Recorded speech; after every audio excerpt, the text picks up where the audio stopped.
지난 한 주간 잘 지내셨습니까? 정말 매일매일이 여기에 초점이 다 가 있는 것 같아요. 신종 코로나 바이러스에 몇 명이나 더 확진 환자가 나왔나. 오늘도 눈을 뜨자마자 제일 먼저 인터넷 기사를 확인했습니다. 혹시나 확진자가 더 나왔나? 그래서 기사를 확인해 봤더니 확진자는 제가 보는 그 시점에서는 없었어요. 그런데 중국의 한 의사가 제안한 게 감염하는 경로가 뭐 이런 게 있을 수 있겠다, 뭐 이런 이야기를 했는데, 가만히 생각해 보니까 중국 우한 지역이나 중국에 집단적으로 발병하는 지역에서는 그 이론이 맞을 수도 있겠다, 그런 생각을 했는데, 헤아려 보니 우리처럼 일단 통제되고 있고 함께하고 있는 곳에서는 그 이론이 뭐 들어맞긴 좀 어렵겠다, 이러면서 헤아려 보고 안심하긴 했었습니다. 지금 전 세계가 신종 코로나 바이러스 감염병 때문에 몸살을 앓고 있는데, 지난주에 제가 접한 뉴스 중에 가장 큰 뉴스는 중국에서 전해져 왔습니다. 한 중국 사람이 외부를 방문했다가 자기 고향으로 돌아왔답니다. 그런데 이 사람이 외부를 방문한 곳이 어디냐면 지금 이렇게 집단 발병이 되고 있는 우한시입니다. 그리고 고향으로 돌아올 때 사람들이 물었대요. 어디를 방문하고 왔냐? 그런데 이 사람이 거짓말을 했습니다. 우한을 방문하고 왔다, 이렇게 말 안 하고 필리핀을 여행하고 왔다, 이렇게 하고는 고향으로 돌아갔죠. 그리고 나서 중국의 춘제가 시작됐습니다. 우리로 하면 설 연휴죠. 그 설 연휴 동안에 이 사람이 3천 명이 넘는 사람들이 모이는 대규모 연회에 참여도 했고 결혼 피로연회도 다녀왔는데, 이 사람이 사람들과 그냥 접촉하고 스쳐 지나간 것이 아니라 그 사람들과 앉아서 왁자지껄 정담을 나누면서 술자리도 같이 하고 마작도 함께 하면서 스스럼 없이 어울렸다는 것입니다. 거짓말을 한 채로. 그럼 어떻게 됐을까요? 지난 2일 날 자기 자신이 확정 판정을 받았고, 이 사람에게 직접 감염이 된 7명의 감염된 확진자가 나왔고, 함께 접촉 상황에 있었던 4천 명이 2주 동안 자가 격리에 처해졌습니다. 이 감염된 한 사람이 많은 사람을 동시에 위험에 빠뜨린 것이죠. 저는 이런 한 사람의 무감각이 현재 일어나고 있는 중국의 혼란을 그대로 반영하고 있다, 그런 생각이 듭니다. 지금 사실 신종 코로나 바이러스를 객관적으로 바라보고 있는 이 감염병 병리학자들은 이구동성으로 뭐라고 말하냐면, 몇 년 전에 2015년에 발병했죠. 신종 독감보다 치사율이 훨씬 더 낮다는 거예요. 제가 학교에서 그런 기억이 있습니다. 아이들과 함께, 전교생이 함께 컨퍼런스라는 걸 했는데, 한 사람이 신종 독감에 걸렸더니 2015년 그 어간입니다. 이게 순식간에 번져서 그 아이들을 막았지만 막아서 분리하는 선생님까지 감염돼서 결국 2016년에 그 다음에 했을 때는 중간에 비상사태가 벌어졌어요. 3일이 진행된 다음에 컨퍼런스를 중단할 수밖에 없었습니다. 너무 빠르게 감염되었기 때문에. 그런데 그때도 잘 사실은 준비했고, 지금은 독감 가지고 사실 어려워하지는 않습니다. 분리하고 그리고는 약을 처방받아서 일주일이 지나면 나올 수 있게 됐는데, 사실은 그거보다 더 치사율이 낮다는 거죠. 근데 왜 이렇게 패닉 상태일까요? 왜냐하면 우리나라는 작지만 바로 이웃 국가인 중국에서 완전 현실적으로 패닉 상태인데다가 통제가 불능 상태에 빠졌기 때문입니다. 이 시간이 저는 분명 지나갈 거라고 생각합니다. 우리가 굉장히 조심하면서 예의주시하면서 지나가되 민감성은 높이고 염려는 조금 내려놓는 일, 이 두 가지가 좀 동시에 있었으면 좋겠습니다. 그래도 다행인 건 우리가 21세기에 산다는 것이죠. 인류가 가져왔던 모든 감염병들은 사실은 야생동물을 가축화하는 과정에서 전염병이 시작됐어요. 그냥 그건 그 역사 속에 있는 기록입니다. 그리고 21세기가 되는 동안에 이 감염병에 대한 굉장히 많은 누적치와 치료의 사례들, 그 일을 대응하는 노하우들이 생겼다는 것이죠. 그래서 시간이 지나면서 이 일들은 잡혀지게 될 거고, 우리가 다시 평안하게 이 염려를 내려놓고 사는 날이 올 겁니다. 그리고 지금도 우리나라에서 그런 희소식이 지난주 사이에 들렸나요? 감염된 입원 확진자가 완치가 되어서 일상으로 돌아갔습니다. 돌아간 그 사람을 피하면서 염려하거나 그러지는 않죠. 한국의 직장 때문에 출장을 나와 있는 사실은 미국인이지만 중국 사람들 부부를 제가 건너 지인을 통해서 이야기를 들었습니다. 이 사람들은 중국 사람이지만 이민자로 성장했기 때문에 중국말도 유창하고 영어도 유창한데 2주 전부터 서울에서 중국말로 대화를 할 수가 없대요. 왜냐하면 중국말을 하면 사람들이 이렇게 쳐다본답니다. 마치 중국말을 통해서 신종 코로나 바이러스가 감염될 것처럼. 너무 부담스러워서 이 두 사람이 시내에 나가서 식사를 하거나 그럴 때 부부가 영어로 한다는 거예요. 참 이런 희한한 일이 벌어졌습니다. 그런데 감염해서 이제는 완치됐습니다 이러면 더 이상 그 사람을 이상하게 보거나 이러지는 않는 거죠. 예수님 당시에도 그랬을까요? 전혀 그렇지 않았습니다. 예수님 당시에는 이 질병이 생기면 어땠을까요?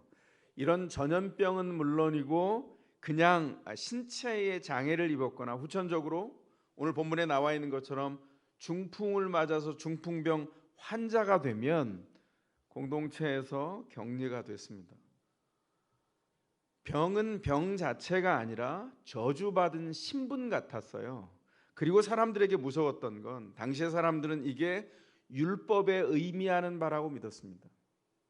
맨 처음에 백성들이 애굽을 탈출해서 나왔을 때 그 율법을 주실 때 이 감염병들이 있을 때 이걸 사실은 퍼져나갈 때 그 연약한 것을 막을 방법이 없으니까 공동체에서 분리했다가 일정한 확인과 절차를 통해서 드리게 했는데 사람들은 어떻게 믿었냐면 그 병에 걸리면 이제 낙인 찍혀서 그 사람은 질병 자체가 저주받은 신분이 되는 그런 상태로 전락하고 말았다는 거예요. 이게 예수님 당시에 유대인들의 삶의 모습이었습니다. 이렇게 불행한 삶을 살고 있는 사람들에게 예수님이 오셔서 선포하셨어요. 마가복음을 기준으로 해서 말씀드립니다. 1장 15절에 이렇게 말씀하셨죠. 때가 찼다. 하나님 나라가 가까이 왔다. 복음을 믿어라. 복음은 어떤 것입니까? 지난주에 말씀드렸습니다. 복음은 새로운 소식입니다. 그 유앙겔리오는 이전 시대와 전혀 다른 시대가 실질적으로 왔다라고 하는 것을 선언하는 거예요. 복음은 절망적인 삶을 살아온 우리에게 찾아오신 예수라고 하는 소식이에요. 예수가 우리 삶에 오셨습니다. 예수가 우리의 삶을 바꿨습니다. 이게 복음이라는 것이죠. 그래서 마가복음에 보면 예수께서 오셔서 얼마나 빠르게 하나님 나라가 전파되고 이 땅에 있었던 하나님 나라 바깥의 영역에 있는 많이 일어났고 그 안에 불행으로 자리 잡았던 것이 떨쳐져 나가는가를 보여줍니다. 주님이 마가복음에 의하면 공생에 들어오셔서 제일 먼저 하신 일이 무엇입니까? 회당에 가신 겁니다. 그런데 그 회당에 귀신 들린 사람이 있었다는 것이죠. 귀신이 누굽니까? 사단의 졸개입니다. 하나님을 반대하고 쫓겨난 사단의 졸개, 그 귀신 들린 사람이 회당에 어떻게 들어왔을까요? 감쪽같이 그냥 정상적인 인격처럼 그 안에 자리 잡고 있었습니다. 그가 발현했다면, 귀신이 나타났다면 회당에 들어올 수 없었을 거예요. 그런데 문제가 생겼죠.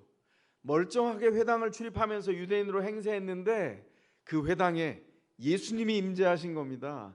예수님이 그 안에 들어가시니까 귀신은 견딜 수가 없었어요. 아무도 말하지 않았는데 그 인생을 점령하고 있던 귀신이 예수님께 말을 붙이죠. 왜 저한테 이럽니까? 나와라. 그랬더니 큰 소리를 지르고 귀신이 떠나갔다. 성경이 그렇게 말합니다. 지금 뭘 얘기하고 있는 거죠? 예수라고 하는 새로운 소식 유앙겔리온이 오면 인생의 정의가 달라진다는 겁니다. 인생은 사단의 졸개인 귀신이 거하는 그런 누추한 장소가 아니라는 거예요. 인생은 하나님의 형상으로 빚어놓은 하나님의 소유인 하나님의 자녀의 삶의 집이라는 겁니다. 어떻게 한다고요? 주님이 오셔서 하나님의 형상대로 원래 빚었던 모습대로 회복해 놓으신다는 것이죠. 하나님의 나라가 오면 하나님의 자녀의 삶이 회복된다는 것입니다. 그리고 어딜 가셨습니까? 제자를 부르셨어요. 그리고 제자의 장모의 집에 가십니다. 왜냐하면 장모가 열병을 앓고 있었거든요. 지금도 열이 오르면, 해열제가 없으면, 열이 잡히지 않으면 그건 작아 보여도 어마어마한 심각한 질병이잖아요. 열병을 앓고 있는 그 시몬의 장모의 집에 가셔서 주님이 거기에 들어가시자마자 시몬의 장모의 열병이 떠나갔습니다. 뭐라고 되어 있냐면 즉시 떠나갔다. immediately. 마가복음에 곳곳에 김치 속 집어넣듯이 즉시 곧바로 이런 말이 계속되고 있습니다. 무슨 얘기입니까? 주님이 오시면 즉시 새로운 삶의 변화가 시작된다, 이렇게 말하는 것이죠. 주님은 병을 고치시고 귀신을 쫓아내셨습니다. 왜 이렇게 하셨죠? 이건 예수가 오시면 삶이 바뀐다라고 하는 하나님의 소식을 전하는 겁니다. 하나님 나라가 이것이기 때문입니다. 주님이 주시려는 게 뭡니까? 죄의 용서를 통해서 완전히 바뀌어진 인생, 죄의 용서를 통해서 이제 완전히 달라진 삶의 일상이라고 하는 새로운 신분이 믿는 자 모든 자에게 전달되었다라고 하는 것이죠. 그러나 사람들이 오해했습니다. 뭘 오해했죠? 한 번도 그 이전에 예수가 누구인지 세례 요한을 통해서 잠깐 준비하긴 했지만 그때가 지나서 예수의 시대가 왔을 때 그들은 예수를 맞을 준비를 하지 못했어요. 그래서 예수가 누구라고 생각했냐면 귀신을 쫓아내니, 요즘 말로 하면 퇴마사, 병을 고치니 그냥 신비한 치유자로 생각했습니다. 그래서 그 퇴마사, 그 신비한 힘을 가진 치유자에게 병을 고치기 위해서 사람들이 각처에서 몰려들었어요. 주님이 어떻게 하셨죠? 그 사람들을 뒤로 하고 한적한 곳으로 기도하러 가셨어요. 이게 무엇일까요? 그냥 기도원에 휴양처럼 들어가서 기도에 집중하신다, 이런 말일까요? 아닙니다. 이 말씀 행간 안에 어떤 게 들어있냐면 주님은 이 일들이 하나님 나라의 일이고 하나님이 임하셔서 관계가 회복될 때 일어나는 일임을 아셨습니다. 그래서 하나님을 찾으셨어요. 그런데 놀라운 건 기도하러 가신 예수님을 찾아서 제자들이 같이 따라옵니다. 왜냐하면 많은 사람들이 구름처럼 몰려와서 제자들에게 예수님을 내어놓으라고 하니까. 그래서 성경이 뭐라고 말하냐면 그 제자들이 예수님을 찾아갔다, 그렇게 되어 있는데 원문은 번역하면 이런 말이에요. 헌트했다는 말입니다. 제자들이 사냥감을 몰아가는 사냥꾼처럼 예수님을 탐문하고 수색했다는 거예요. 무슨 얘기입니까? 예수님이 어떤 일을 위하여 이 땅에 오셨는지 그때까지 제자들도 다 알지 못했다는 것을 말해주고 있습니다.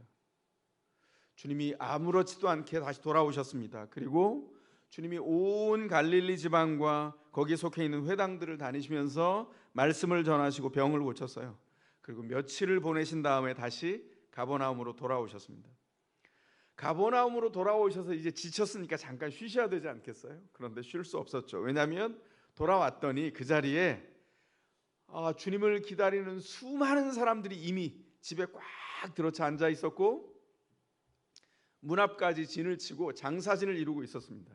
들어갈 수조차 없었고 나중에 온 사람들은 안에 있는 예수님의 얼굴조차 보기가 어려웠어요. 어떤 집이었길래 이런 일이 벌어졌을까요? 그런데 이 자리에서 예수님의 사역의 핵심을 드러내는 마가복음을 통해서 시몬 베드로, 사도 베드로가 보았던 예수 그리스도의 사역의 핵심을 드러내는 사건이 여기서 벌어집니다. 어떤 일이었습니까? 사람들이 다 몰려들었습니다. 병 고치고 싶은 사람들, 자기 삶에 문제를 가진 사람들이 거기다 앉아 있는데 그 중에 중풍병자가 있었다는 것이죠. 그는 몸을 움직일 수가 없어요. 침대에서 빠져나올 방법이 없습니다. 친구들이 어떻게 했을까요? 급한 마음에 우정이 깊은 친구들이 4명이나 있었던 것 같아요. 행복한 사람이죠. 매트리스 4귀퉁이를 4귀퉁이를 붙들고 뛰어서 그 집에 참여하려고 왔는데 늦었습니다. 들어갈 수가 없어요. 밖에서 듣기조차 어렵고 얼굴을 뵙기조차 어렵습니다. 그래서 이 친구들이 고민 끝에 결단을 하게 되죠. 뭡니까? 지붕 위로 올라가서 지붕을 뚫었습니다. 참 과감한 사람들입니다. 그죠? 문제가 뭡니까? 이게 지들 집입니까? 남의 집이잖아요. 남의 집에 이렇게 해도 돼요? 아무리 급해도? 내가 정말 급하다 그래도 남의 집 지붕을 뚫는 일이 이게 웬일입니까? 이게 집주인이 이걸 보면 가만히 있겠어요? 그런데 놀라운 것은 이 집의 집주인이 예수님이었다는 것입니다. 주석가들이 이 집의 주인이 누구냐 의견이 분분합니다. 제가 묵상을 한 다음에 이걸 찾기 위해서 주석을 한 12권을 본 것 같아요. 다 의견이 분분합니다. 그러나 제가 보기에 이 문맥 안에서 확실하게 이 집은 예수님의 집이 분명합니다. 왜냐하면 바로 오늘 이 사건이 드러난 중풍병 환자를 고치는 요 바로 다음 사건에 예수님의 제자인 레위를 부르는 사건이 기록되어 있습니다. 레위가 누구죠? 레위는 나중에 제자 중에 마태라고 이름 붙여진 사람입니다. 그 사람이 마태복음을 썼죠. 그런데 그 사람의 원래 이름이 본명이 레위였어요. 왜 레위였을까요? 역사학자들은 이렇게 얘기합니다. 헬라 제국의 지배가 끝나고 로마 제국의 지배로 넘어오는 주전 50년에서 40년 사이에 그 이전에 헬라 제국 때의 하스모니안 왕조의 주축이 되었던 사람들, 거기에 핵심에 있었던 사람들이 제사장 가문들이었어요. 그들을 한 곳에 모아서 갈릴리 지역에 집단적으로 거주하도록 이동을 시켰다는 겁니다. 그래서 그렇게 이동된 레위인들이 갈릴리 지방에 많이 포진하고 있었는데 레위도 그 중에 한 사람이에요. 레위 지파 사람인데 이름이 레위입니다. 참 희한하죠. 저로 예를 들자면 제가 경주 이가거든요. 원래 자기를 낮출 땐 어느 가문 소속입니까? 그러면 경주 이가입니다. 이렇게 말하는 거고 다른 사람이 부를 땐 경주 이씨입니다. 이렇게 말하잖아요. 원래 뭐 믿거나 말거나 그런 게 있었습니다. 경주 이가인데 제 이름을 이렇게 붙인 거나 똑같아요. 경주 이가의 가문이 대단하니 아예 너 네 이름자에 받겠다. 그래서 제 이름을 이경주 이렇게 붙인 거나 똑같아요.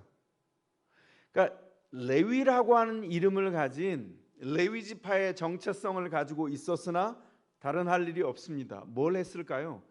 손가락질 받는 하층민들이 하는 그 경계선에서 우리로 하면 고속도로 톨게이트에 그 돈을 수금하는 그런 사람으로 일을 했던 거죠. 왜냐하면 그때에 헤롯 대왕이라고 하는 마태복음에 예수님의 탄생 당시에 있었던 헤롯 왕이 헤롯 대왕이고요.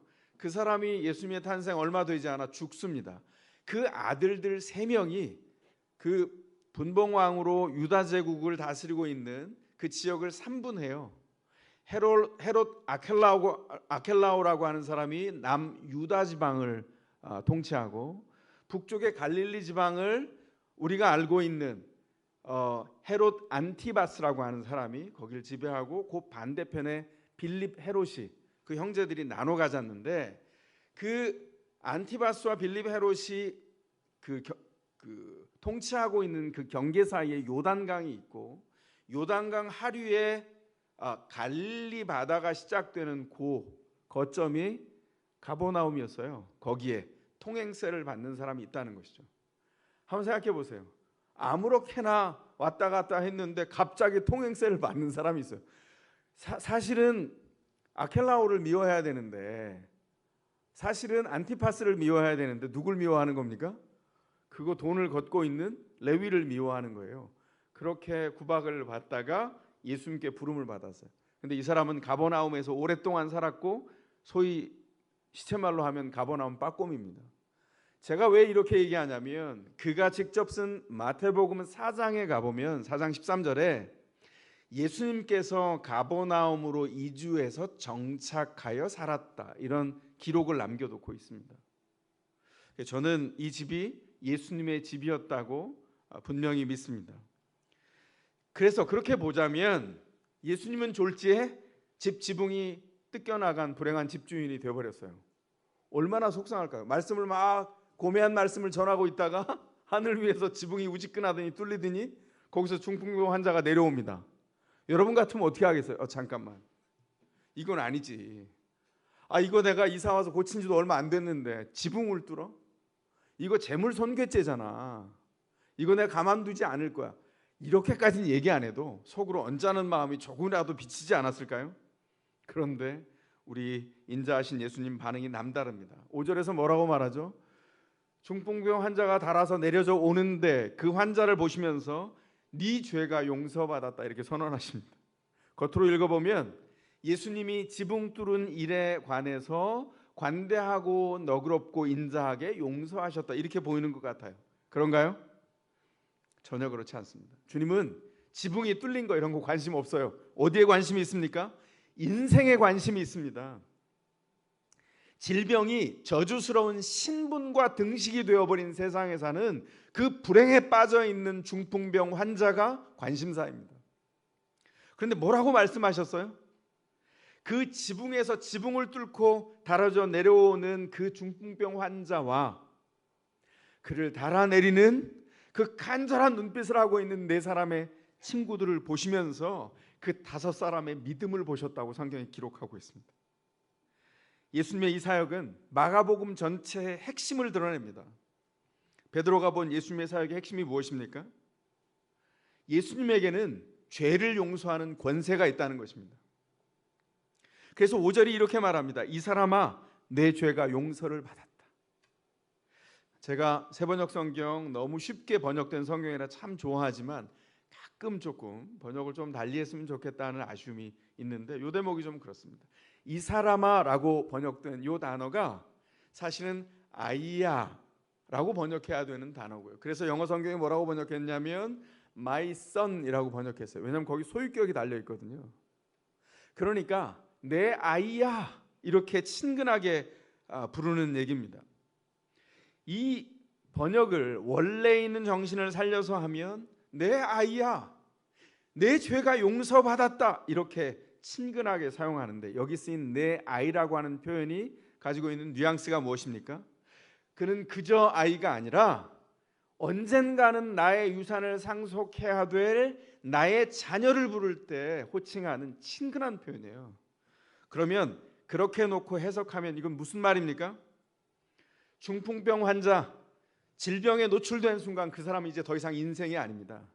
그는 나머지 인생 동안에 침대 밖을 벗어날 수 없는 불구의 상태에서 그 질병의 신분 자체가 되어버린 너무나 불행한 상태로 나머지 인생의 시간들을 살아가야 합니다. 그런데 그 인생의 패배를 짊어진 중풍병 환자가 사실은 하나님이 계획하신 하나님 나라의 상속자라고 선언하고 있는 것입니다. 마치 이런 거나 비슷해요. 드라마 보면 불행하게 막 살고 있는데 정말 불행해도 나는 제대로 살 거야. 막 불행했다가 눈물 흘리다가 이러고 있는데 갑자기 어느 날 듣도 보도 못했던 아버지가 나타나 아이야 너는 내 자녀란다 이러면서 재벌의 상속자가 되는 그런 드라마 있죠.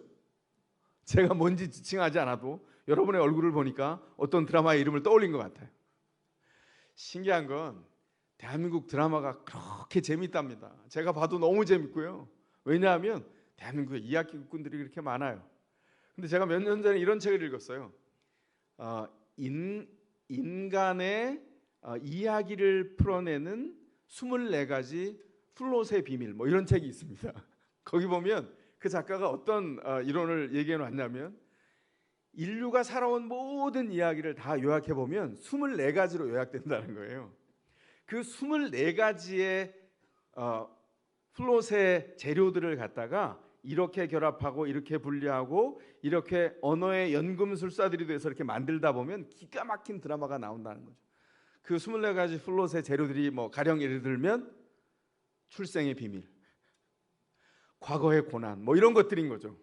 놀라운 것은 그런 게 없으면 이야기가 안 된다는 겁니다. 그러나 그 모든 이야기의 정점처럼 보이는 이야기가 이 본문에 들어 있습니다.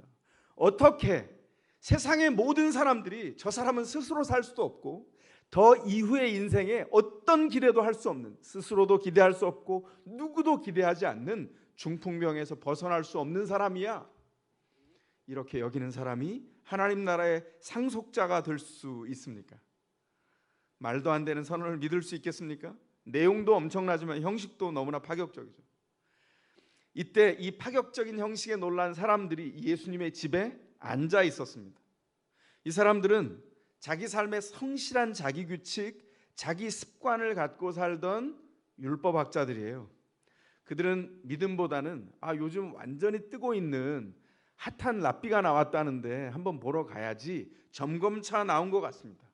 왜 제가 이렇게 얘기할까요? 율법학자들은 율법을 잘 알기 때문에 자기 마음에 나는 오라, 나는 항상 옳지, 이런 기준을 가지고 살기 때문에 어디 가도 새로운 영향을 받아서 인생이 성장되는 사람이 아니라 나는 다 컸어, 나는 성장이 끝났지, 그러므로 나는 판단할 자격이 있어, 이런 생각을 가진 사람들이에요. 그 율법학자들이 그 성실함으로 예수님의 집에 먼저 들어와 있었다는 거예요. 예수님이 우리 안에 들어오시는 임재가 이루어지면 어떻게 되죠? 우리 삶의 모든 부분이 변화합니다. 그게 예수님의 권능이에요. 그게 우리 안에 주어진 특권이었고 우리는 그 특권을 누렸습니다. 그러나 예외가 있죠. 이 율법학자들은 그 기회 안으로 들어왔는데 그 기회를 전혀 누리지 못합니다.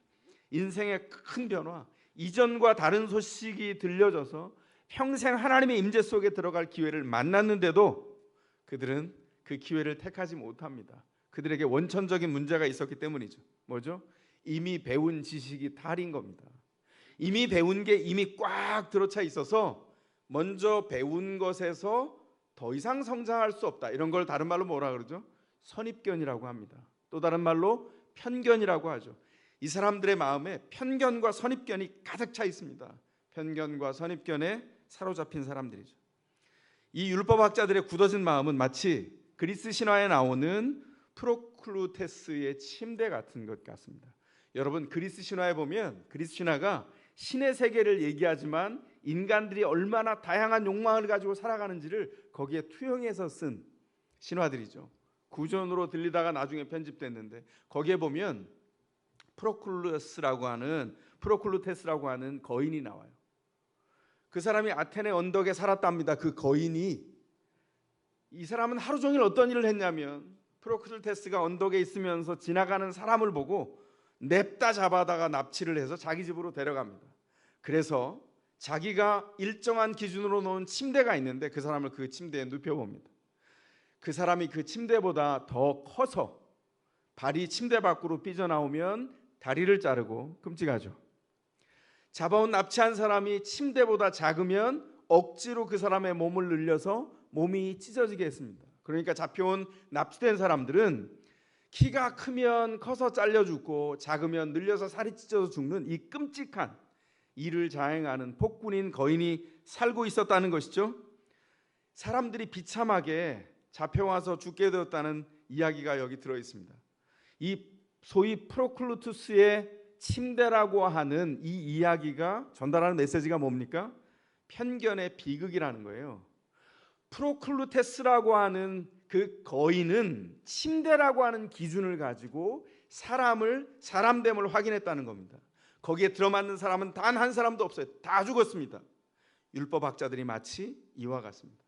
하나님이 빠져버린, 하나님이 인정하지 않는 율법 지식을 버릴 마음이 요만큼도 없습니다. 하나님의 아들이 오셨는데 오히려 그 말씀을 잘라 죽이고 늘려 죽이려고 하고 있습니다. 그 스스로 하나님의 자리에 선 것입니다. 율법의 판단자가 되어서 자기도 죽고 남도 죽이는 일을 자행했다는 거예요.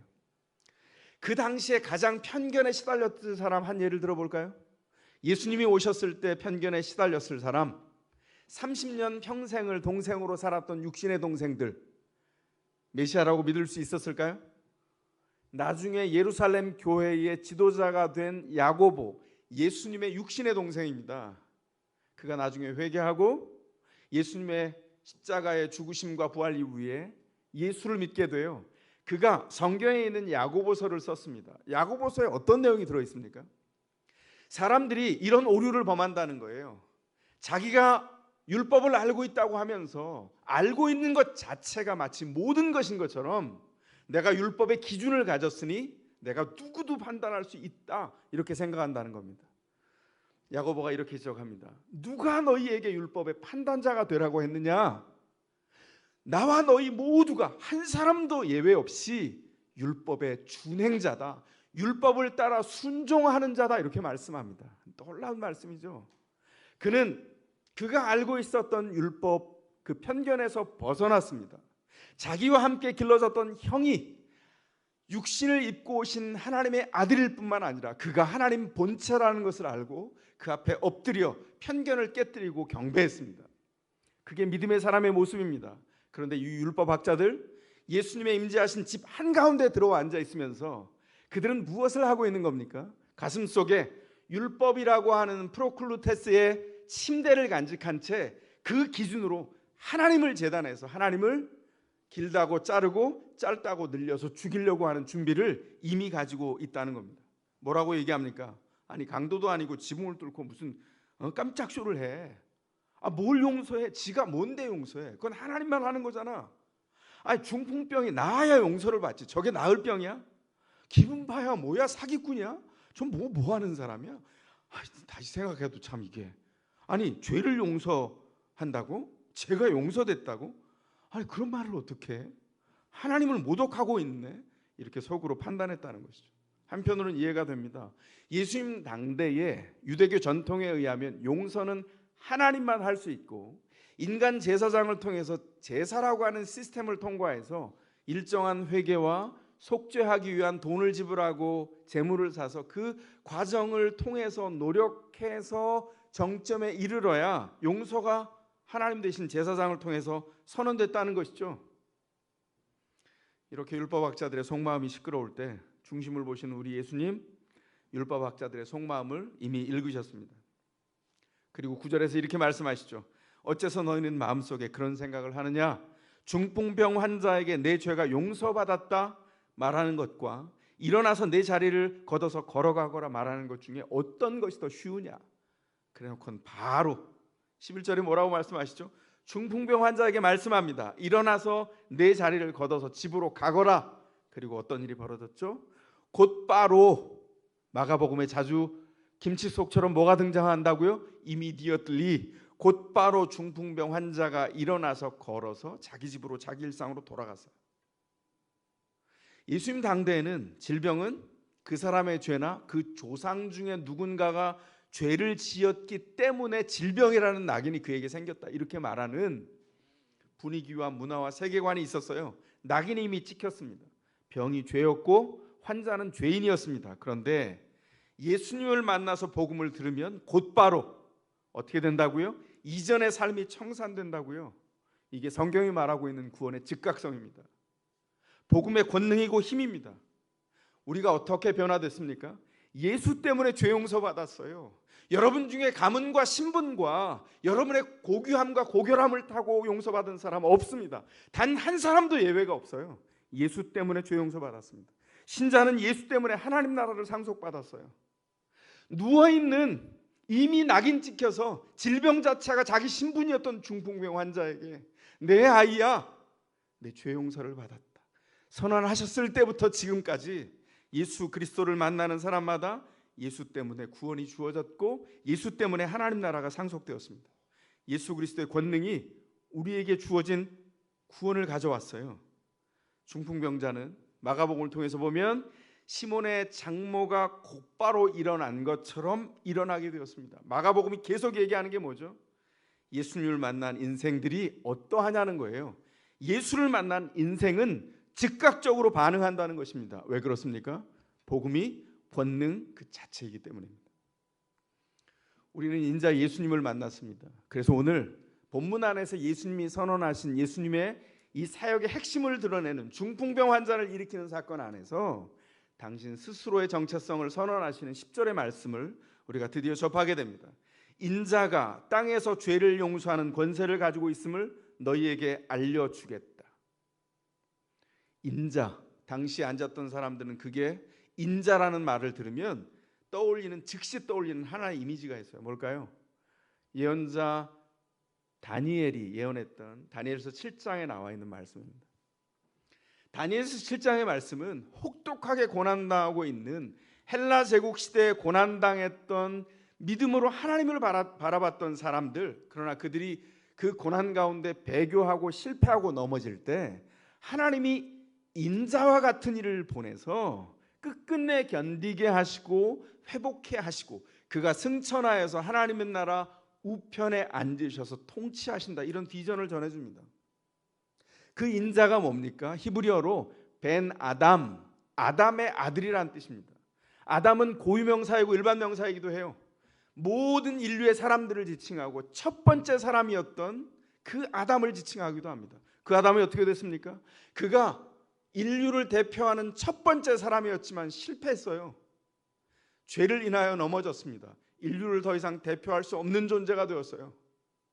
그가 죄를 가져왔고 그 때문에 죄로 인하여 끝끝내 싸움에 시달리는 우리 모두의 생애가 시작됐습니다. 그런데 두 번째 아담, 참 인자를 보내셔서 인류를 대표하게 하셨을 때 참 사람이신 예수 그리스도가 우리를 대표해서 끝끝내 견디시고, 하나님은 그 인자를 인정하시고 그가 옳다 여기시고 그를 죽음에서 건지셔서 승천케 하시고 하나님 보좌 우편 왕이 되게 하신다는 겁니다. 이게 왜 중요할까요? 악한 세력들이 반대하고 압제하는 중에도 그는 끝끝내 견뎌서 모든 인간을 대표하셔서 그 이후에 하나님을 믿고 따라오는 모든 사람들에게 이 권위를 행사하십니다. 다니엘서의 비전에 이 인자는 하나님을 대신하여 심판하는 권위를 가지는데, 인자로 오신 예수님은 이 하나를 뒤집기를 합니다. 어떻게 통치하실까요? 용서하시는 권세로 통치하십니다. 이 땅에 있는 죄 가운데 시달리는 모든 사람들을 용서하시고 믿음 가운데 주님 앞에 나오는 모든 사람들을 새로운 신분을 주시면서 하나님 나라의 상속자가 되게 하신다는 거예요. 이게 왜 중요할까요? 마가복음에 나중에 보면 그의 사역을 완성하기 직전에, 고난의 십자가를 지기 직전에 체포당해서 대제사장 가야바의 뜰에 가서 그 법정에서 신문을 당합니다. 근데 우리 주님이 대답하세요. 마가복음에 의하면 마가복음 14장 62절에 가야바 앞에서 대답할 기회를 얻으시고 뭐라고 하시냐면, 그가 인자로서 전능하신 분의 오른편에서 통치하시고 성령을 보내셔서 삶을 분투하는 모든 신자들을 응원하시고 끝끝내 신자들에게, 우리들에게 힘을 공급하시고 통치하시다가 하늘의 구름을 타고 다시 오실 것이다. 이 놀라운 얘기를 고통의 극단에서 서서 우리 주님께서 선언하세요. 그 이야기를 지금 하고 계신 겁니다. 죄 용서하시는 권세가 예수께 있어서 예수께 믿음으로 나오는 사람들에게 하나님 나라를 상속하는 권리를 나눠주신다는 겁니다. 오늘 본문에 보면 두 부류의 사람이 나옵니다.